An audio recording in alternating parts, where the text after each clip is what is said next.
Start कर चुके थे, हम लोग मेजरमेंट स्टार्ट कर चुके थे, राइट। और मेजरमेंट जब स्टार्ट किए थे तो हम लोगों ने देखा कुछ हमारे पास क्वांटिटीज़ होती हैं, क्या फिजिकल क्वांटिटीज़ होती हैं जिसको कि हम मेजर कर सकते हैं, पहली चीज़। और उन्हीं को मेजर करने के लिए ऑब्वियस ही बात है हमें एक यूनिट की ज़रूरत पड़ती है। अब यूनिट हर इंसान अलग अलग जगह पर है, अलग अलग वैल्यूज़ को लेके बैठा है, तो उसी तरीके से हमारे पास यूनिट्स को मेजर करने के लिए जो यूनिट्स होते हैं वो MKS टाइप के हो सकते हैं, FPS टाइप के हो सकते हैं, या CGS किस्म के हो सकते हैं। बट जो स्टैंडर्ड यूनिट है जो कि ओवरऑल चलता है वर्ल्ड में, वो क्या है, SI यूनिट या MKS यूनिट। क्लियर है। 7 फिजिकल क्वांटिटीज़ को हम लोग मेजर करते हैं और हमारे पास SI यूनिट्स हैं, राइट। ये सारी चीज़ें हम लोगों ने देख ली। अब मान लो कि किसी इंस्ट्रूमेंट से बेटा हम किसी चीज़ को मेजर कर रहे हैं, ठीक है। किसी इंस्ट्रूमेंट से हम किसी चीज़ को मेजर कर रहे हैं, मान लो सपोज करो कि मैं लेंथ को मेजर कर रही हूँ, ठीक है। अब लेंथ को मेजर कर रहे हो, जब आप सिंपल सा देखो, इधर आपके पास सिंपल सा स्केल है कि नहीं है, जिसमें 1 से लेके 100 तक है। क्लियर है। अब सबसे छोटे छोटे छोटे छोटे 1 से 10 में कितने हैं, 10 हैं, ठीक है। मतलब सबसे छोटा भाग हम 1 कैलकुलेट कर सकते हैं, ठीक है, ओके। अब मान लो ये जो 10, 20, 30 ये सब क्या है, 10, 20 ये सब के सब सेंटीमीटर में है, ये सब के सब क्या है, सेंटीमीटर में है। तो एक कितना मेजर करेगा, 1 mm मेजर करेगा कि नहीं, बताइए, करेगा। तो इसका मतलब क्या कि ये क्या हो गया हमारा लीस्ट काउंट, मतलब इससे कम हम कभी भी किसी भी इंस्ट्रूमेंट में किसी भी चीज़ को, किसी भी क्वांटिटी को मेजर नहीं कर सकते। हमें आपको क्या बताना था, लीस्ट काउंट। लीस्ट काउंट का मतलब क्या आता है कि वो अमाउंट जिससे कम हम किसी भी इंस्ट्रूमेंट में एक्यूरेटली किसी क्वांटिटी को मेजर नहीं कर सकते, ठीक है, क्लियर है। कभी कभी आप सेंटीमीटर से कम मेजर नहीं कर सकते, कभी कभी आप मिलीमीटर से कम मेजर नहीं कर सकते, कभी कभी आप किसी चीज़ में मीटर से कम मेजर नहीं कर सकते, ठीक है। So 1 metre will be your measuring least count, और 1 centimetre is your measuring least count, और 1 millimetre is your measuring least count. Clear है ना। तो लीस्ट काउंट का मतलब क्या है, the smallest quantity that can be measured accurately using any instrument, measured accurately using any instrument is known as count of that instrument, ठीक है। अब देखो कोई इंस्ट्रूमेंट क्या कर सकता है, 1, 2, 3 इससे नीचे नहीं मेजर कर सकता, लेकिन कोई कोई इंस्ट्रूमेंट 1.5 भी मेजर कर सकता है, 1.5 भी मेजर कर सकता है, या 2 भी मेजर कर सकता है। देखो एक इंस्ट्रूमेंट जो कि डायरेक्टली 2 बताएगा, और एक इंस्ट्रूमेंट क्या बताएगा, नहीं 2 नहीं है, 1.5 में बताएगा। तो इसका मतलब क्या है, उसका लीस्ट काउंट क्या हो जाएगा, 0.5 हो जाएगा। क्लियर है।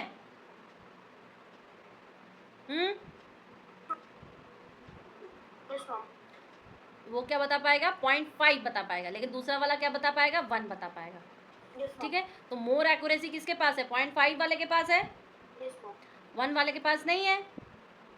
समझ में आ रहा है। तो इसी को हम लोग क्या कहते हैं, लीस्ट काउंट, ठीक है।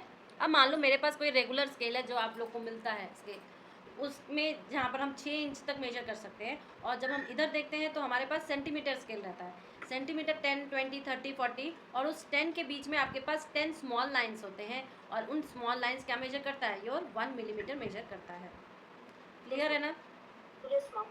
तो क्या आप एक कॉइन के डायमीटर को मिलीमीटर में मेजर कर सकते हो, ठीक है, या कितने सारे कॉइन्स है उसको भी मेजर कर सकते हो।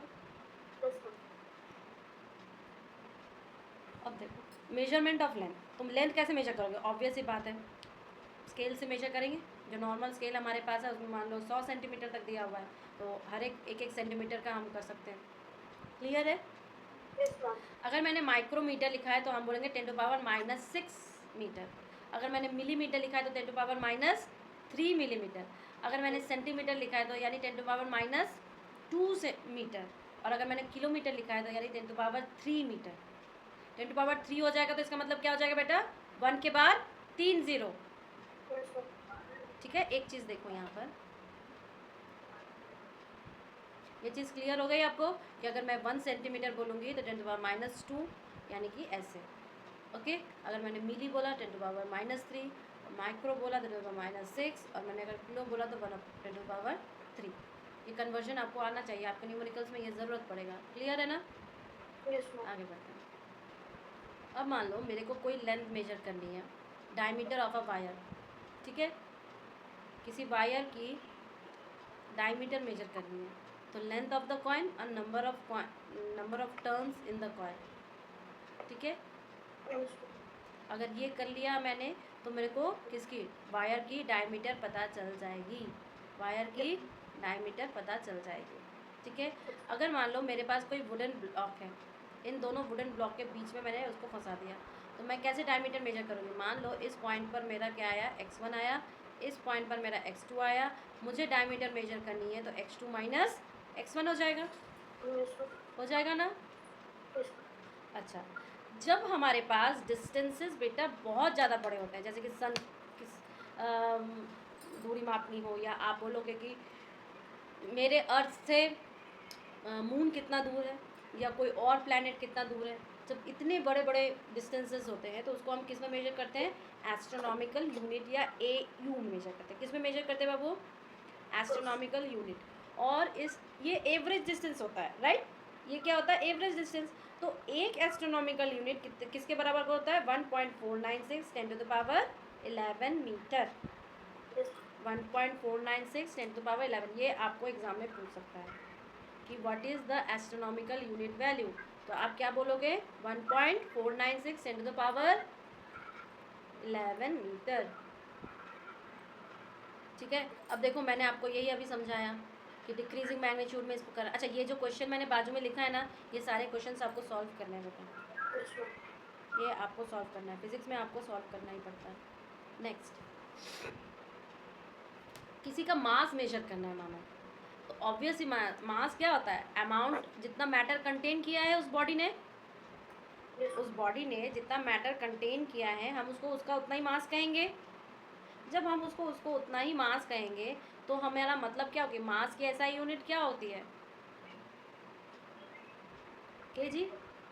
बाबू पहले दिन तो हम लोगों ने बताया था कि मास को केजी में मेजर करते हैं, लेंथ को मीटर में मेजर करते हैं, टाइम को सेकंड में मेजर करते हैं। ये सारी चीज़ें तो हम लोग ने पढ़ी थी ना। तो आप एक बार मुझे ये बताओ, हेलो। अब अगर हम लोग बोले मेजरमेंट ऑफ मास, तो मास को हम किस में मेजर करते हैं? मास को हम मेजर करते हैं बेटा केजी में। जब हम किसी चीज़ को केजी में मेजर करते हैं यानी कि आप देख के बोल दोगे कि हम उसका मास मेजर कर रहे हैं। अब मास को मेजर करने के पास हमारे पास कॉमन बहुत सारे किस्म के बैलेंस होते हैं। कॉमन बैलेंस जैसे कि हो गया, या फिजिकल बैलेंस हो गया, आपने सब्जी तोलने वाले को देखा है, इलेक्ट्रॉनिक बैलेंस हो गया, different kind of balance are available to measure the mass. लेकिन मास को SI यूनिट में किस में मेजर कर, SI यूनिट में मास को हम लोग केजी में मेजर करते हैं, लेकिन वही चीज़ को हम CGS सिस्टम में ग्राम में मेजर करते हैं, ठीक है। और साथ ही साथ मैं आपको ये बोलूँगी, जब हमारे पास बहुत बहुत ज़्यादा अमाउंट हो जाता है तो हम उसको क्विंटल या टन में। तो क्या आपने सुना होगा ना कि कोई डिस्कवरी वगैरह चैनल में अगर आपके ब्लू वेल का मास बोला जाता है कि इतने मास है उसका, तो उसको बोलोगे आप लोग क्विंटल्स में बोलते हैं कि नहीं? ब्लू वेल के मास को क्विंटल्स में बोला जाता है। Why? Because it is a huge amount. आप उसको सिंपली केजी में बोलने पर बहुत बड़ा नंबर लिखना पड़ेगा। सो उस अब इतने बड़े बड़े नंबर लिखना अच्छा भी तो नहीं लगता। Something should be holistic, right? चीज़ें सुंदर भी तो होनी चाहिए, so that peoples make it remind for long time. चीज़ों को याद रखना भी ईजी हो जाएगा। तो जैसे कि हम लोग किलोमीटर यूज़ कर रहे थे, या हम लोग एस्ट्रोनॉमिकल यूनिट यूज़ कर रहे थे बड़े बड़े डिस्टेंसेस को, उसी तरह मास को मेजर करने के लिए हम लोग किसका इस्तेमाल करते हैं?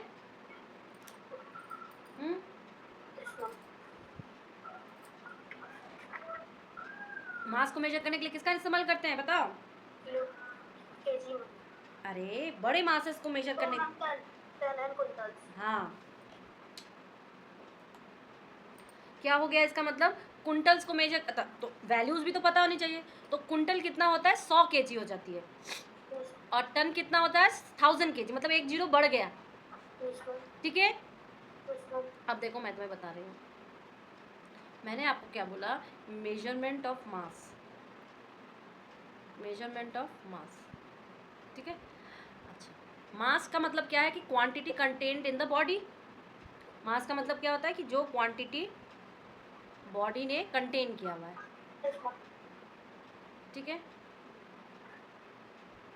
अब मेजरमेंट का तो बहुत सारे यूनिट होते हैं, जिसमें एसआई यूनिट में हम लोग क्या इस्तेमाल करते हैं, केजी यानी कि किलोग्राम, और सीजीएस यूनिट में क्या करते हैं, जी यानी कि ग्राम। लेकिन जब हमारे पास ह्यूज अमाउंट हो जाते हैं, ह्यूज अमाउंट, तो हम लोग इसको क्विंटल्स एंड टन्स में मेजर करते हैं। ठीक है। क्विंटल कितना होता है बेटा, 100 kg, 1 क्विंटल, और 1 टन बराबर कितना होता है, 1000 kg। लेकिन अगर मुझे मिलीग्राम में मेजर करना हो, mg यानी कि मिलीग्राम,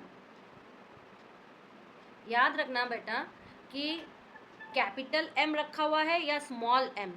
कैपिटल M और स्मॉल m दोनों अलग चीज़ें होती हैं। ठीक है, ओके। कैपिटल M का मतलब होता है मेगा, यानी कि 10⁹। ठीक है। और आपके इस स्मॉल m का मतलब होता है मिली, यानी कि 10⁻⁻3। अंदर है ना। तो आप हमेशा ध्यान रखोगे कि कैपिटल रखा है या स्मॉल लिखा है, और आपका अगर mg लिखा है तो मिलीग्राम हो गया, तो 1 milligram is equal to your 10⁻³ gram. ठीक है, हो जाएगा ना। तो टन क्या हो गया, 10⁻³ kg। तो आप ऐसे भी लिख सकते हो कि 1 ton is equal to 10⁻³ kg, और 1 quintal is equal to 10⁻² kg। ठीक है, ओके। अब क्या कहेंगे, मेजरमेंट ऑफ टाइम। टाइम का यानी कि किसके साथ संबंध होता है, सीधे सीधे टाइम का रिलेशनशिप होता है इवेंट्स के साथ। रिलेशनशिप होता है इवेंट्स के साथ। इवेंट्स यानी कि कुछ घटना घट रही है। अगर मान लो मैंने कहा कि मैं सोने जा रहा हूँ 2 घंटे, तो हम इस चीज़ को कैसे मेजर करेंगे। इवेंट क्या है मेरा, इवेंट है मेरा सोना, स्लीपिंग इज माई इवेंट। सोना मेरा इवेंट है, लेकिन हम मेजर इस स्लीपिंग इवेंट को करना चाहते हैं। मेजर हम इस स्लीपिंग इवेंट को कहना चाहते हैं कि मैं कितना देर तक सोया। तो कैसे करोगे, टाइम नोट करोगे, टाइम नोट करोगे। आप शुरू कब कर रहे हो सोना, जब आप सोए नहीं हो, और टाइम नोट करोगे आफ्टर सोना, जब आप जाग गए हो, आप गोइंग टू स्लीप। और आप टाइम नोट करोगे जब आप वेकअप होते हो। ठीक है। अब ये सोच लो, आप 6 AM पर टाइम नोट किया, और इसको पहले दिन के 10 PM पर टाइम नोट किया। ठीक है। तो इसका मतलब आप कितना घंटा सोए,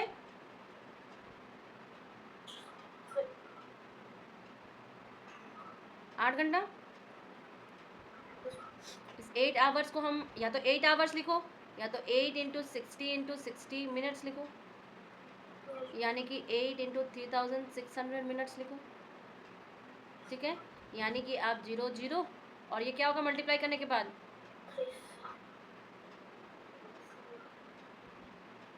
होगा कि नहीं, होगा। So this is your measurement of time. यानी कि टाइम को कैसे मेजर कर सकते हैं, हम इवेंट्स के हिसाब से चीज़ों को मेजर करते हैं। हम लोग टाइम किसका मेजर करते हैं, इवेंट्स का मेजर करते हैं। और कैसे मेजर करते हैं, हम दोनों के बीच के टाइम नोट करते हैं और फिर माइनस करके उसकी वैल्यू फाइंड आउट करते हैं। राइट, क्लियर है ना। ओके। अब देखो, हम लोग वैरायटी ऑफ चीज़ों का टाइम नोट कर सकते हैं, बहुत सारी चीज़ों का। हम लोग अपने हार्ट बीट का टाइम नोट करते हैं बेटा। हार्ट बीट 1 मिनट में कितना बार हार्ट बीट कर सकता है, वो नोट करते हैं टाइम के हिसाब से। हम कितना टीवी देखते हैं, हम ट्रेन या प्लेन में कितना चढ़ते हैं, या हम कंप्यूटर कितना घंटा यूज़ करते हैं, या इवन हम कैलेंडर्स, ठीक है, कैलेंडर्स देखते हैं। Why we are seeing calendars, हम क्यों कैलेंडर देखते हैं, हम अपने डेज को फाइंड आउट करना चाहते हैं, हम अपने डेज को फाइंड आउट करना चाहते हैं। That's why we are seeing calendars. Calendars में क्या होते हैं, दिन होते हैं, दिन को हम घंटे में यूज़ करते हैं, घंटों को हम मिनट्स में, मिनट्स को हम सेकेंड्स में कन्वर्ट करते हैं। ओके। तो अब ऐसा इंस्ट्रूमेंट जो टाइम को मेजर करता है उसे हम क्या कहते हैं? क्लॉक। ठीक है, अब क्लॉक बहुत तरीके के होते हैं, ठीक है। एंशियंट टाइम में क्लॉक कितने तरीके के होते थे? वाटर क्लॉक, पानी एक जगह पे भर दिया और बूंद बूंद बूंद बूंद बूंद बूंद फ्लो हो रहा है, उसको हम लोग करते हैं। फिर सन डायल, अभी भी बहुत सारे आपको जगह पे मिल जाएंगे, हाँ, तो आपको वहाँ पे सन क्लॉक मिलेंगे। फिर आवर क्लॉक, बेटा आवर क्लॉक रेत गिरता था नीचे धीरे धीरे धीरे धीरे धीरे धीरे, अभी भी मिलता है, ठीक है। फिर आपके पास पेंडुलम क्लॉक, डंग डंग डंग घंटियाँ बजती ना हर एक घंटे पर। तो ये सारे क्लॉक्स जब देखो धीरे धीरे धीरे एंशियंट से लेके मॉडर्न में आया तो क्या इंक्रीज हुआ? एक्यूरेसी, या आप बोलोगे कि बेटर प्रिसीजन ऑफ टाइम, मतलब थोड़ा सा टाइम इधर उधर हो सकता है, पर जैसे जैसे हम मॉडर्न एरा की तरफ बैठ रहे हैं हमारे टाइम में प्रिसीजन और एक्यूरेसी बहुत ज़्यादा क्लियर होती जा रही है, होती जा रही है ना। अब देखो नेक्स्ट एटॉमिक क्लॉक आ गया, फिर स्टॉप वॉच आ गया ना ये सारी चीज़ें। फिर डिजिटल वॉच आ रहा है, अभी तो सबके एनालॉगस नहीं पहनते, सबके सब कैसा पहनते हैं? डिजिटल पहनते हैं, फाइन। सो हाँ, तो टाइमर क्लॉक आप कहाँ पे देखते हो? टाइमर क्लॉक आप वॉशिंग मशीन्स में देखते हो, जरा सारा सिस्टम हो गया फिर टें आवाज़ बज जाती है, अलार्म बज जाता है। या आप टाइमर क्लॉक ट्रैफिक जैम में देखते हो, जब आप रास्तों पे जाते हो तो टाइमर लगा होता है ना 100 सेकंड का, फिर 20 सेकंड के लिए खुलेगा, 100 सेकंड बंद रहेगा, ऐसा होता है। ट्रैफिक सिग्नल्स पे टाइमर लगा रहता है। So these are what?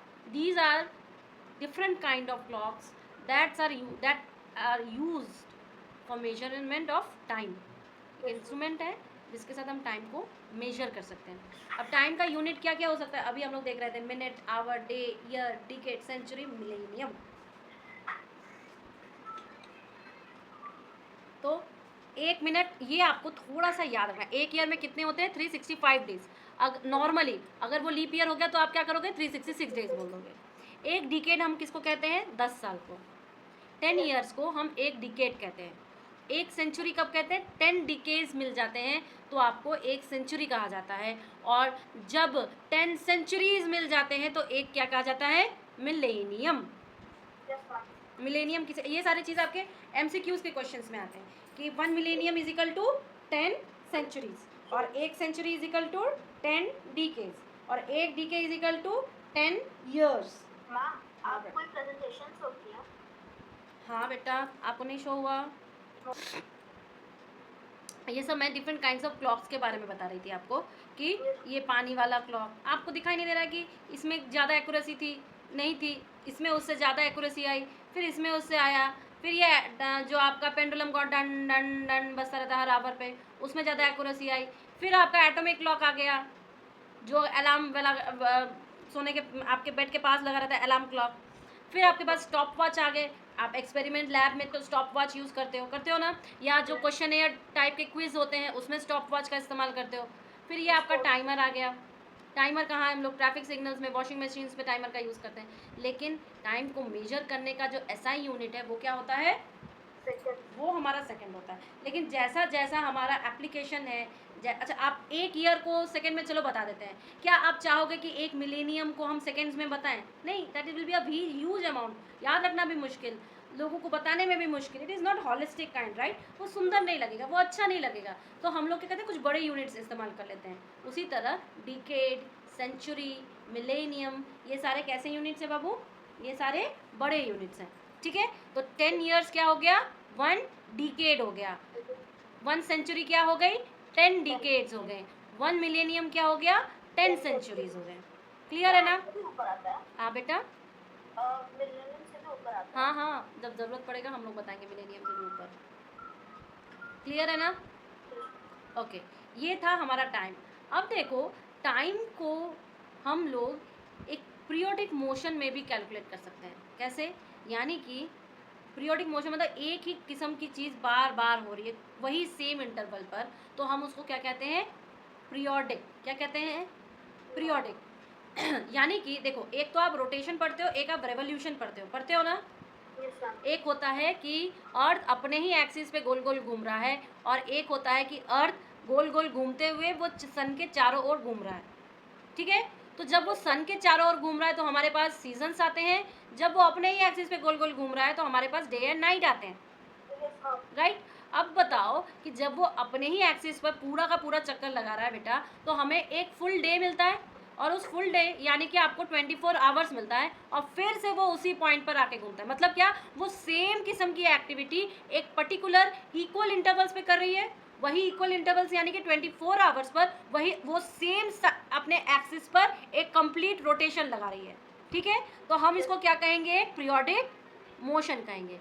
क्या कहेंगे बाबू, क्या कहेंगे? तो पीरियोडिक मोशन में हमें इक्वल इंटरवल पर सेम मोशन मिलता है, रिपीटेड मोशन मिलता है।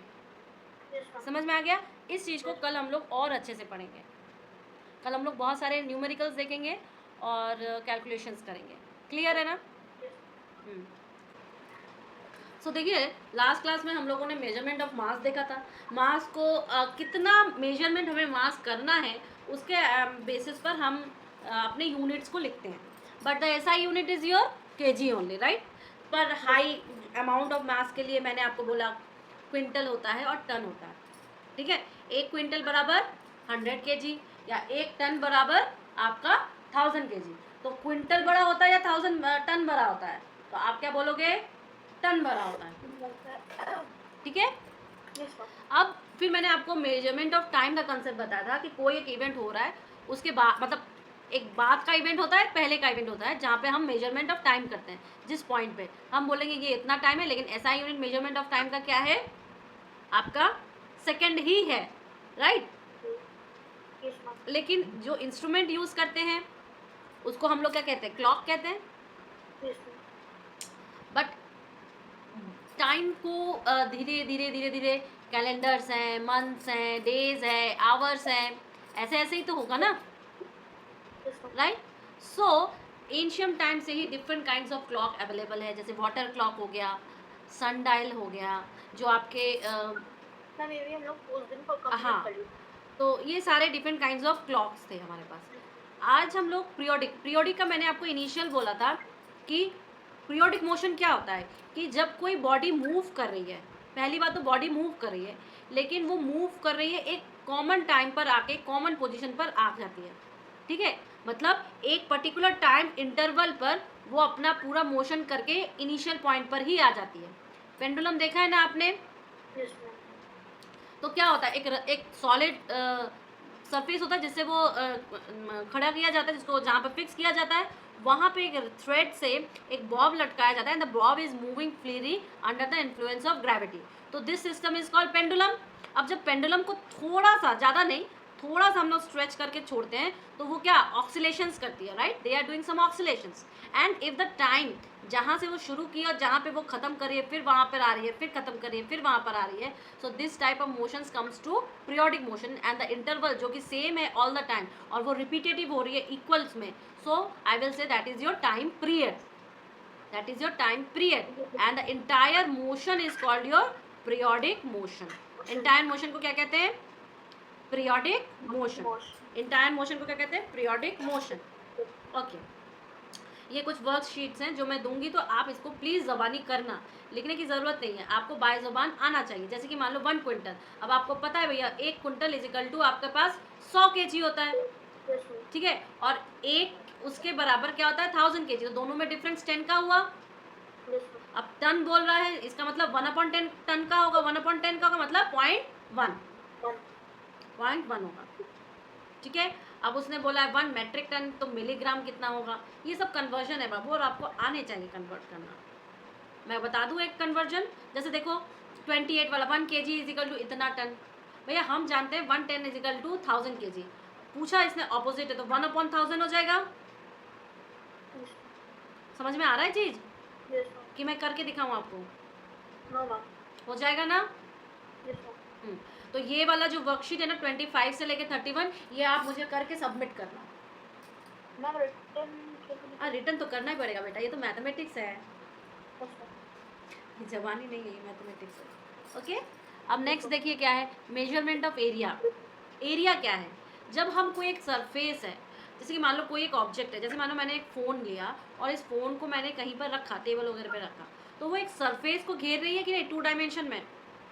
2 डायमेंशन में जब वो सरफेस को घेर रही है, ऑक्यूपाई कर रही है some space, so I will say it is the area of that object. Okay, so when I am saying it is the area of that object, then you will say how can you calculate that one. See, I am sharing one screen to you. अब मान लो कि मैंने आपको बोला measurement of area, ठीक है. अब measurement of area कैसे कर सकते हैं? सपोज दैट एरिया है तो something will be in 2 dimensions. Area है तो डायमेंशंस क्या हो जाएंगे? 2. मान लो मैंने एक्स और वाई लिया होंगे, ठीक है, X axis and Y axis. So I will say this one is your X axis and this one is your Y axis, ठीक है. अब मैं आपको कहूँगी कि suppose I have this match box, ठीक है, ये मेरा एक मैच बॉक्स है और इसने एक 2 डायमेंशनल एरिया घेरा. मैंने इसको जब सरफेस पे रखा तो ये एक 2 डायमेंशनल एरिया घेरा है ना बेटा. एक यहाँ पर और एक यहाँ पर, राइट. इतना डिस्टेंस उसने x का घेरा है और इतना डिस्टेंस उसने y का घेरा है, राइट. सो मान लो कि ये a है और ये मान लो b है. मान लो मैंने इन सब चीज़ों को मीटर में लिखा है, a metre and b metre. समझ में आ रहा है कि नहीं बताइए? Yes ma'am. क्लियर है. अब जब मैं एरिया करूँगी, सपोज मेरा मैच बॉक्स जो है जब दोनों अलग अलग है तो मेरा मैच बॉक्स क्या है? रेक्टेंगुलर है, रेक्टेंगुलर शेप का है, ठीक है. मैच बॉक्स, ये मैच बॉक्स मेरा रेक्टेंगुलर शेप का है and I know that area will be what? Length into breadth. We know the length into breadth, so it will be your a into b metre square. अब metre क्यों है बेटा? Metre इसलिए है because it is in SI unit. अगर यही CGS unit में होता तो सेंटीमीटर स्क्वायर यस मैम. होता ना. सो आई विल से यू कि 1 metre square is equal to 1 metre into 1 metre, ठीक है. और हम जानते हैं 1 मीटर बराबर 100 centimetre. So if I write 1 centimetre square, it means 1 centimetre into 1 centimetre. या मैं अगर 1 मीटर स्क्वायर लिखूं तो आप क्या बोलोगे? 100 centimetre into 100 centimetre is equal to 10 to the power 4 centimetre square, 1 metre square. समझ में आया कैसे कन्वर्ट किया जाता है? Yes ma'am. क्लियर है ना कैसे कन्वर्ट किया जाता है? Yes ma'am. ओके. क्या कर रहा है ये? यहाँ पर दिया 1 metre square is equal to 1 metre into 1 metre, 1 metre square is equal 100 centimetre 100, तो 10 टू पावर 4 हो गया. यही मैंने बताया. अब अगर 1 centimetre square is equal to how many metre square, तो 1 अपॉन हो जाएगा वो 10 टू द पावर 4, यानी कि 10 टू द पावर -4, ठीक है. Yes, ma'am. +4 ऊपर जाके क्या हो जाता है? -4 हो जाता है. क्लियर है ना बेटा? Yes ma'am. अब देखो कुछ multiply of standard unit of area. आप हेक्टेयर सुनते हो ना, बड़ी बड़ी फील्ड्स जो होती हैं, जो फार्मिंग बड़े बड़े फील्ड्स होते हैं, उसको क्या बोला जाता है? इतना हेक्टेयर है, इतना हेक्टेयर है. तो हेक्टेयर बेटा बड़ा यूनिट है, यस मैम. ठीक है. तो हम बड़े फ्लैट्स जो होते हैं, घर होते हैं, उनको हम लोग कैसे एरिया में लिखते हैं? उनको हम लोग हेक्टेयर्स में लिखते हैं, right. Yes ma'am.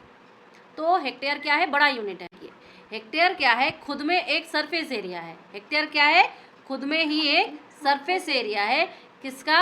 Of a square whose each side is equal to 10 metre, ठीक है. तो 100 metre is called hectometre and 1 square hectometre is equal hectare. ये लाइन आपको समझनी पड़ेगी. मैं बताऊं लिख के आपको? देखिए मैं आपको किसके बारे में बोल रही हूँ? एरिया, ठीक है. अब तक तो हम लोगों ने मीटर स्क्वायर और सेंटीमीटर स्क्वायर को देख लिया है because they are for small area measurement. Small area measurement, ठीक है. But if I want to measure a big flat, big farming plots just like this, तो हमें क्या मेजर करना पड़ता है? किसमें? हेक्टेयर. ठीक है. हेक्टेयर बेटा खुद में एक एरिया होता है, याद रखना. हेक्टेयर क्या होता है? खुद में एक एरिया का होता है. ऐसा मत सोचना कि hectare into hectare is hectare square. Clear? Hectometre है, हेक्टोमीटर है. और ये हेक्टोमीटर एक्चुअल में 100 मीटर के बराबर होता है. 1 hectometre is equal to 100 metre. और ये जो हेक्टेयर होता है ना, ये खुद एरिया बोलता है एक स्क्वायर का एरिया बोलता है. हेक्टेयर क्या बोलता है? स्क्वायर का एरिया बोलता है। तो ये जो स्क्वायर का एरिया का एक साइड होता है ना, वो कितने का होता है? 100 मीटर का होता है, यानी कि वो हम कहते हैं हेक्टोमीटर। तो यानी कि हमें एरिया चाहिए, यानी कि हम स्क्वायर हेक्टोमीटर कहेंगे, स्क्वायर हेक्टोमीटर कहेंगे। Yes, ma'am. यानी कि हम ये कहेंगे कि 100 मीटर इंटू 100 मीटर कहेंगे, यानी कि हम कहेंगे 10 to the power 4 metre square कहेंगे, यानी कि हम कहेंगे 1 हेक्टेयर, 1 हेक्टेयर, यानी कि you will say 1 hectare is equal to your 10 to the power 4 metre square. Square. Is this clear to you और not? Tell me. Yes, ma'am. Clear है ना? ये अब आपको हमेशा याद रहेगा। Yes, ma'am. ओके, से मान लो कि यहाँ पर दिया हुआ है, अब यही है कि किलोमीटर करो या मीटर करो, जो भी करो वो आपके ऊपर है। तो हम ये कह सकते हैं ना कि जैसे कि 1000 मीटर, 1 किलोमीटर बराबर कितना होता है? 1000 मीटर होता है। तो kilometre square is equal to 1000 metre square, 1000 metre square. ठीक है, Yes, ma'am. तो ये देखो 1 kilometre square is equal to 100 hectares, 1 kilometre square is equal to 100 hectares. ये सारी चीज़ें बेटा आपको दिमाग में रखनी पड़ेंगी, ठीक है? Yes, ma'am.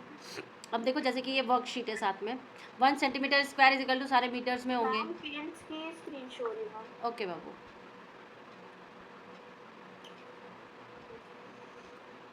तो आप कैसे देखोगे? ये देखो 1 kilometre is equal to what?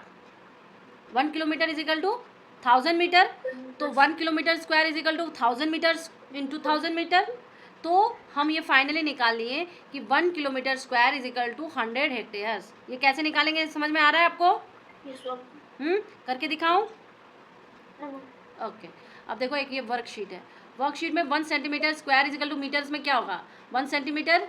तो इधर हमारे पास 1 मीटर इजिकल टू 100 सेंटीमीटर, तो ये ऑपोजिट वाले टर्म्स आते जाएंगे ना, यानी कि 10 टू पावर -4 मीटर स्क्वायर। अब देखो 1 किलोमीटर स्क्वायर इजिकल टू कितने हेक्टेयर्स? 100 हेक्टेयर्स। Yes. हाँ, तो ये सब ऐसे क्वेश्चंस थोड़े से प्रैक्टिस करना, ठीक है? Yes, हो जाएगा। yes, ma'am. अब आ जाओ वॉल्यूम के मेजरमेंट में। वॉल्यूम क्या होता है? वॉल्यूम क्या होता है? जितना space occupy by the substance. मतलब किसी, सोच लो कोई कंटेनर है, सोच लो मेरे पास कोई बाउल है, उस बाउल में मैंने क्या रखा? पानी रखा। तो मैं पानी का क्या मेजर करूँगी? पानी का वॉल्यूम मेजर करूँगी बाबू। अगर यही मेरे पास कोई क्यूब होता तो मैं क्यूब की लेंथ, ब्रेथ और हाइट तीनों सेम होती है, तो अगर मैंने तीनों को मल्टीप्लाई कर दिया तो मेरे पास क्या क्यूब का निकल जाएगा? वॉल्यूम निकल जाएगा, यानी कि what is the substance contained in that. ठीक है, सो वॉल्यूम ऐसा यूनिट में क्या होगी? मीटर्स क्यूब, ठीक है, लेकिन सीजीएस यूनिट में क्या हो जाएगी? Centimetre cube. अब ये कन्वर्जन हमेशा आता है और बच्चे को आना चाहिए। क्लियर है? कन्वर्जन आपको हम, अच्छा अगर ये तो सॉलिड सब्सटेंस का हो गया, metre cube, centimetre cube, whatever में भी। अब लिक्विड का हम लोग किस में वॉल्यूम लेते हैं बेटा? लीटर्स में। किस में लेते हैं? लीटर्स में, ठीक है, लीटर्स में। तो आपको ध्यान रखना है कि 1 लीटर बराबर 100 आपका क्या होगा? 1 लीटर। देखो कभी कभी सेंटीमीटर क्यूब को कैसे लिखते हैं, देखो मैं आपको दिखा रही हूँ एक चीज़ और। देखिए हम लोग क्या कह रहे हैं? Measurement of volume, measurement of volume. Volume यानी कि जितना भी अमाउंट और स्पेस वो सब्सटेंस घेरे हुए हैं। अब मान लो मैंने एक रेक्टेंगुलर बॉक्स लिया है, रेक्टेंगुलर बॉक्स लिया, ठीक,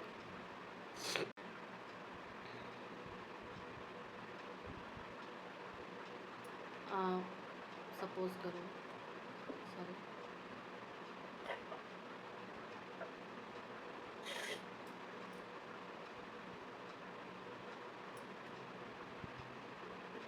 मैम मैं वो बॉक्स ले लेती हूँ इसमें से।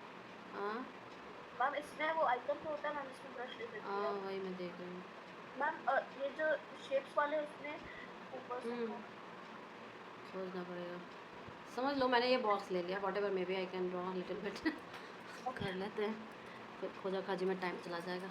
अब देखो अगर मैंने ये लिया तो ये इसकी क्या हो गई? हाइट हो गई, ये इसकी लेंथ हो गई, और ये इसकी ब्रेथ हो गई, राइट, ये इसकी ब्रेथ हो गई।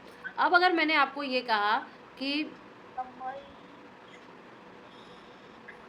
अगर मैंने ये कहा कि मान लो जो वॉल्यूम होगा वो क्या हो जाएगा, length into breadth into height हो जाएगा, length into breadth into height हो जाएगा। अब ये length into breadth into height, मान लो इसने अगर सारी चीज़ें मीटर में दी रहती, मीटर में दिया रहता तो हम क्या कहते, मीटर क्यूब कह देते। For suppose any metre cube, length into breadth into metre cube, units की बात कर रहे हैं हम लोग यहाँ पे। अब हम जानते हैं कि 1 metre is equal to 100 centimetre. So if I write 1 metre cube then I have to write 100 centimetre into 100 centimetre into 100 centimetre, right. तो हमको क्या करना पड़ता है, 10⁶ सेंटीमीटर क्यूब, या कभी कभी ऐसे लिखा रहता है, सीसी लिखा रहता है, सीसी का मतलब भी सेंटीमीटर क्यूब। लेकिन बाबू अगर मान लो उसने मुझे बोला वॉल्यूम ऑफ लिक्विड, ये सारी चीज़ें सॉलिड की थी, अगर उसने मुझे बोला वॉल्यूम ऑफ लिक्विड तो हम उसको लीटर्स में बोलते हैं, ठीक है, लीटर में बोलेंगे या ml में बोलेंगे, ऐसे बोलेंगे, ठीक है। तो लेकिन लीटर और ml होता कितना है, तो आप बोलोगे कि 1 centimetre cube is equal to कितना ml। सबसे बेस्ट होता है कि 1 आपका लीटर इज इक्वल टू आपके पास 1000 ml होती है, ठीक है, ओके। और जब हम इसको सेंटीमीटर क्यूब में कन्वर्ट करते हैं तो आई विल से you 1000 centimetre cube, I will say it is at your 1000 centimetre cube, यानी कि ml और सेंटीमीटर क्यूब बराबर हैं। कंक्लूजन समझ में आया, ये बेटा आपको याद रखना पड़ेगा, बहुत इंपॉर्टेंट है। एग्ज़ाम में कन्वर्जन खूब आता है और बच्चा कंफ्यूज भी खूब होता है क्योंकि न्यूमेरिकल्स में इसमें गोलम गोल हो जाते हैं, ठीक है। So litre, 1 litre is equal to 10⁻³ ml, ऐसा होगा।